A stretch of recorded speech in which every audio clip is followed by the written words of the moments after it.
Désolée, je voulais pas te quitter, j'ai pas fait exprès.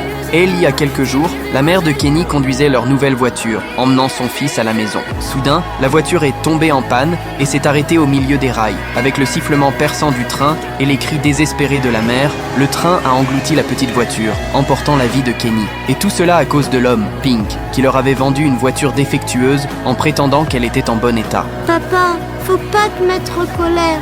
On rentre, viens, allez. Qu'est-ce que vous faites ici? Qu'est-ce que ça fait d'être acquitté quand on est coupable de meurtre? Allez-vous-en, foutez-moi le camp. Votre famille doit être fière de vous, Pinkus. Vous avez tué un enfant de 6 ans. Pink n'a montré aucun signe de remords et a même répondu avec mépris en poussant Dale hors de la porte. La colère réprimée de Dale a finalement explosé et les deux hommes se sont battus dans la pelouse. C'est alors que Melinda et l'esprit de Kenny sont arrivés sur les lieux. Dites d'arrêter, mais... Arrêtez! C'est lui! S'il vous plaît, C'est lui qui l'a tué!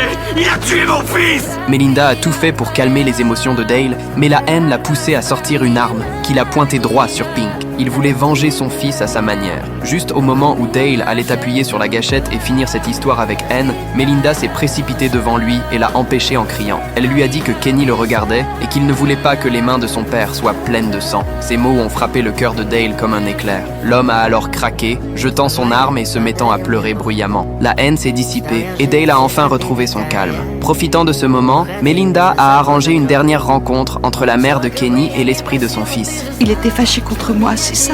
Oh non! Il croyait que vous lui en vouliez d'être remonté dans la voiture. Kenny, ce n'était pas ta faute. Maman aurait dû s'assurer que tu n'étais plus dans la voiture. J'aurais dû.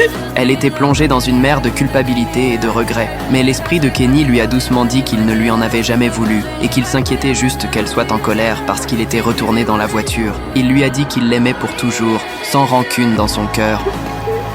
Je t'aime, maman.